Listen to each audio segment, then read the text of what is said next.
Syndra, now do we see the Flex Galio to the support role and the Echo? Hell yeah, brother. Here because they hooking me. No. These drops are so Ariana bad. shot. These drops are so bad. Ariana handshake. Oh my god. Let's handshake Ariana. Oh god, it gets worse. Decide to solo cast because they're both really tired, and I feel like after that fucking last game, I mean, there's probably people with no pulse in the chat after that last one, so we're gonna try to, we're gonna try to act like a, life-saving thing. Blabber's gonna come up here now with just one camp. He's going for a very big cheese. Niles is getting cheesed away. It looks like he does not want to flash. He's not going to, or he doesn't even have flash. Okay, I'm out of it.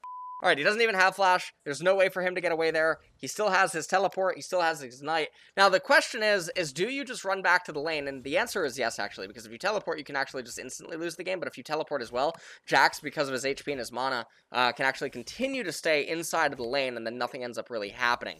But Blabber is just going to come up to top lane immediately, and they're just going to make this happen. Really good spacing by Fudge. Okay, this camera angle is just going to make me nauseous. Please do not do this. Oh my god, please. Come on. Honestly, come on. Okay, so this was just really clean. This was very well executed by Fudge and Blabber. And you can see Blabber actually clicking away. That one was a little bit scary. Fudge does end up getting the first blood on the Jackson. This is a very scary lane to fall behind in. Now, one of the things that is interesting is he elects for the longsword with the dagger. So 650 gold. It's kind of awkward for him to get anything else inside of this game. It's not like he can actually go call or anything like that. And now down here in bottom lane, I mean, this is a little bit weird. We are currently on wave 4, and you can see that Vulcan nor Sven is either actually electing to try to push a wave into the lane. Udyr, left-hand side, is going to pick up the Scuttle Crab, maybe tries to look for something in top lane, but probably not going to be able to find it. Currently, Niles does have a little bit of an XP advantage, but that's because a wave is coming into Fudge, and he's going to be ungankable. Meanwhile, in mid lane, I mean, Perks just needs to get this wave in immediately into mid lane. This is the only gank timing for Udyr. I mean, Perks is, he consistently ruins his own lane, by the way. If you go through all of the lock-in tournament VODs and whatnot, it's actually, it's very bizarre how his lane state is always not, like, super ideal. Now, the thing that's very weird here, right, is that obviously Syndra and Azir are both going to have a relatively even reset. Syndra's going to start recalling as Azir's recalling. They're both going to spend roughly the same amount of time. Neither of them is going to teleport. Apparently, the game has now skipped a little bit, and neither of them are going to teleport because it doesn't do anything. Because and so neither of them really end up actually being better than the other. Actually, Syndra gets the tier as Azir does not. This is really bad. This means that Perks either got less melee minions, or those two minions actually just came into play that he was down compared to the Syndra. So definitely a very bad situation. Fudge is in a relatively good position right now. He's piling up a wave. It's actually going to shove into Niles. They might look to just dive him.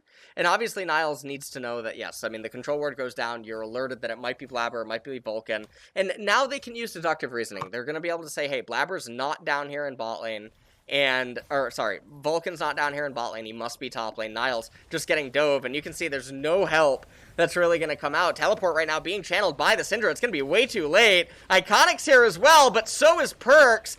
One kill is actually going to go back over Fudge. Tries to jump back over onto a Blaze Olive. Blabber tags him, gets a Dark Harvest stack. Definitely not the end of the world. They're all going to take the Blast Cone over. So, ends up being a 1-for-1. But the upside that comes from this is the fact that Camille continues to fall down in EXP. And this is a lane that you can't fall down in due to the dynamics of it and what it's going to mean for later stage fights. So, this is a cannon minion and, count it, 7 minions, right? So, this is actually a kill. And then also the EXP. And so even though it ends up being a 1-for-1, Camille is missing so much that Jax already got value out of, and there's the shared EXP on top of the minions. Perk's now just trying to hold the mid-minion wave. He knows that he doesn't need to be anywhere right now. He also is down in the mana department. You can see that Vulcan now making his way back down into bottom lane. So they're going to seed the crab on the left-hand side. And right now, Fudge's lane is really good. The wave is actually coming into him. He should know that he's incapable of being dived. He does need to hit that level 6. Niles is only only level 5, though, so it's not like he's chasing after level 6 anytime soon. This wave is not going to be able to get him close enough, and so knowing that Iconic's actually just going to back up, he's going to reset, he's going to start pathing down to the right-hand side of the map. Scuttle Crab on the right-hand, or not Scuttle Crab, sorry. Dragon on the right-hand side going to be getting captured by Cloud9. That's going to be the Ocean Dragon. Fudge super far ahead up in top lane right now. Really good lane state, and you can see the red buff is coming up, so Tilly's probably just going to end up going like this, and then maybe look to make a gank top lane. Elected into the Sork Pen Boots is the first item in order to maintain and keep up the pressure on the map. No need to actually power into your jungle item when your lanes are all winning. Udyr is having a little bit of a problem, though. I mean, he did manage to make that one gank on Perks in mid lane, but he actually didn't continue to stay to try to pressure Perks in any way. And then obviously Syndra and Azir, I mean, they're both botching their laning phase a little bit respectively, and so they're sort of having this ping-pong thing going back and forth. Not a whole lot being achieved, which means that now there's just a ticking time bomb up in top lane. Obviously, MF and Kai'Sa, there's not a whole lot to say with what's going on down here. Now, there's a lot of minions here for Perks. You can see the Udyr on the left-hand side of the map. Let's take a look at Fudge's wave. Fudge's wave is pushing away. Fudge goes for a trade onto Niles. Doesn't! Oh, that was really scary. Fudge is going to flash away. But definitely a really weird trade timing by Fudge. That was a bit of a blunder by him. He leapt onto the Camille. He's looking for an aggressive trade, but he's playing it way too fast, faster than he needs to. He's still ahead of the Camille inside of the game. The teleport now coming out. Is he going to be able to find Camille inside of the brush? That would be really rough if he does. Gets the stun. Seismic shove on the Talia. And what a absolutely sinful gank attempt, or, well, yeah, sinful play attempt. Obviously, Niles can definitely dodge this. He doesn't probably anticipate the teleport, and that Fudge is going to immediately gun for him. Rift Herald is going to go down, but now this is going to drag the teleport out of Niles up in top lane. I would assume, no, he's actually just going to hookshot and run back, so he's going to maintain the teleport advantage. He's going to lose a little bit in the CS department, and he is continuing to stay behind in the XP department, and it does look like they are going to go for a Weaver's Wall onto Niles. They know the ultimate is not available yet on Niles. Doesn't have the hookshot available, and they're just going to go in. Blabber gets another kill onto Niles. Now, he does have the teleport available, so he might be able to go up into top lane. Niles is seemingly maybe a little bit tilted right now inside of this game with how he's been playing with some of these trades, not having the ultimate available right there. Very good timing by Cloud9. They're able to play around that ultimate.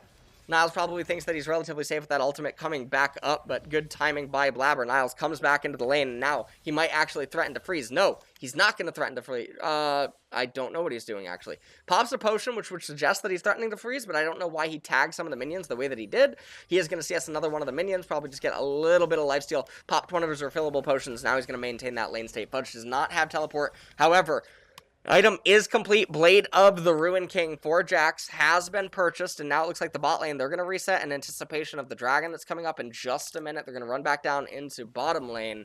A Blaze Olive, he's going to come back into this lane. Doesn't have the blue buff, but he has the Lost Chapter. He should instantly shove this wave in to the Azir and just let the Azir deal with it underneath the turret. Don't know why he's taking it so slow. Doesn't make any sense. Because if you just instantly shove it in underneath the turret, you can actually feign your control ward. You can move into the right side river and whatnot. You can go in it with Leona. You can just make opponents think that you're doing something because there's nothing to really lose. By doing what a Blaze Olive actually does and just keeping the lane static there, it doesn't do or achieve anything against the Azir, because when Azir comes back anyway, he's able to AoE the wave with his sand soldiers and nothing ends up unfolding. So just very bizarre decision making there. Fudge getting caught out again up in top lane. He's sort of in no man's land, and top lane is just honestly a little bit of a fiesta this game. This is where all the action is transpiring. Now, the Rift Herald going to be able to be used. It's going to propel the Camille back into this game now, and Camille going to get all these turret plates. Blabber, meanwhile, on the right-hand side of the map, he is going to pick up the Mountain Dragon. A little bit of an ode to Saint Vicious there. Failed the smite, but still got the dragon nonetheless.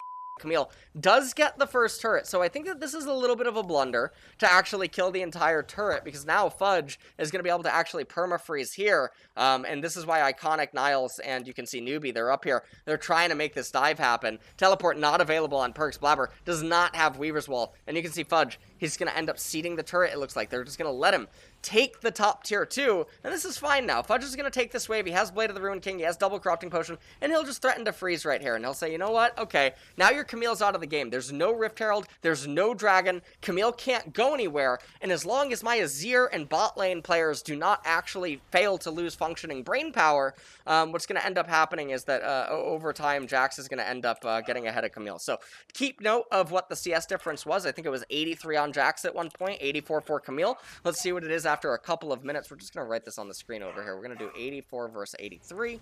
Just on the screen, and now Jax is going to go into permafarm mode. You can see Fudge continuing to just permafarm, and look at what's happened. Already, 1 kill has taken place up in top lane. 1 kill that Camille will not get access to, but it's not just a kill in terms of gold. It's also the EXP, and you can see that Fudge, he's not going to go past this. He knows that these brushes right here, this is dangerous territory, because you can't go past it. All you have to do right now is use deductive reasoning. Does the Camille show on the wave? If the answer is no, is she showing in mid? The answer is no. Is she showing in bot? The answer is no. Okay, we don't walk up to the wave. When Camille shows herself, we can then evaluate, who showed on the map and where, of Camille's teammates, and then we can assess how we're going to continue to approach the wave. Fudge now is going to manage to get the crash onto the turret, and this is the mini objective, because this means that this minion wave right here is going to start pushing back into Fudge and threaten to be refreezed up here, and this is another problem, because every time this happens, Fudge is just going to get more and more ahead in terms of EXP as well as gold, and it looks like Perk's gonna come down there with Blabber. They're gonna manage to get the kill down there in bottom lane, and so Blabber able to get another kill there with the Weaver's Wall just going down very strong in this game right now. Level 11 on this Talia. The Udyr has all of the gold right now on the side of Golden Guardians with those 3 kills. And it looks like Cloud9 right now, they're just posturing. Now remember what happened. Take a look at this. It was 84 to 83, right? And now look, 137 to 106. But also Jax, level 11, Camille, level 10.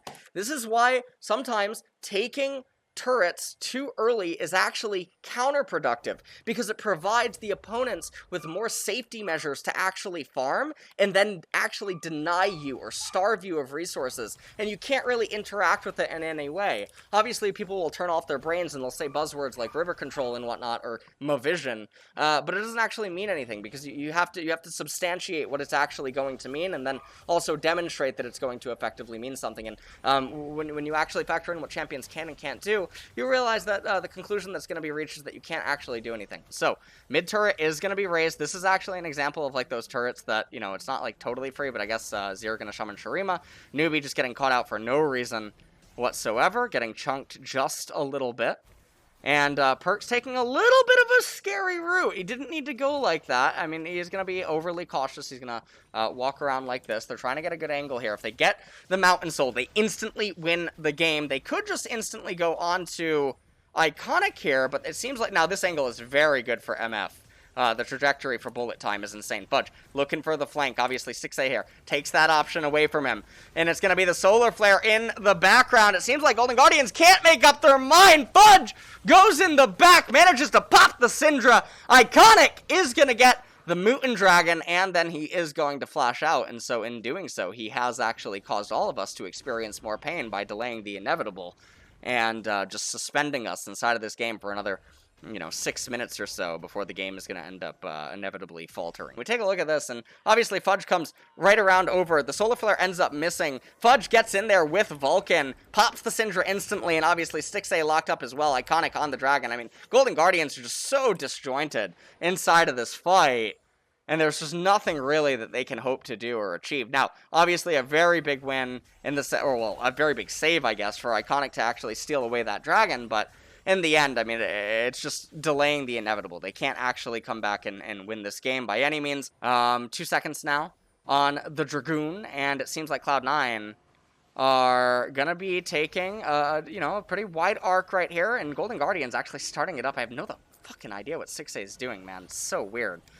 Perks, that was a very bizarre attempt to go up. Okay, Solar Flare is going to be cast onto Perks. It's going to completely whiff. Newbie looking like a newbie with that one. Fudge maybe looking to try to go onto the Blast Cone. Fudge probably wondering what the hell is Niles doing right now. He's going to try to jump down, gets the stun onto Niles on the right-hand side. Goes Golden. Newbie looking for a re-engage. Iconic trying to do something, but it doesn't matter. The Mountain Soul is up. Syndra's going to get popped by the Sand Soldiers, throwing him back into the teammates. Niles is going to go down. Galio ultimate is going to come in as well, and Fudge not going to go down at all. Weaver's Wall comes in. Talia hitting the minion because, it could, that minion did deserve it. He probably had it coming.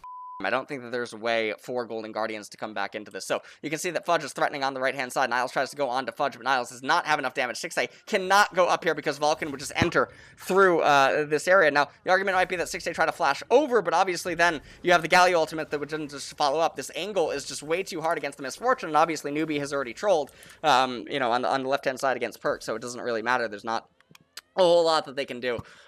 They're just all on different layers of like what's supposed to happen inside of the team fight, and this is a problem that is very difficult to like coach and other stuff because it's I guess I could talk forever on a topic like this, but yes, the really scary thing here is obviously Golden Guardians do not have the damage to peel through the Mountain Soul. Niles is just teleporting to his death. He does not know what he's getting himself into. Obviously, he's just going to end up dying there. Fudge is going to just be on top of the Syndra, and there's not anything that can actually happen at this point in time. Niles going to get brought down as well, and it does look like the Woman Curse is back in full effect. It looks like Cloud9 are going to be the ones walking away from this game victoriously. The death timer is a little bit too high. Cloud9 gonna just push in, and they're gonna raise these Nexus turrets, and that is gonna be all that she wrote here in this game between Cloud9 and Golden Guardians. So, yeah, I mean, this was definitely something. This was no, I didn't say that, Meerkat Breeder. You could actually re-listen to the Face Check episodes where I said that he was laning better than a lot of people were trying to say.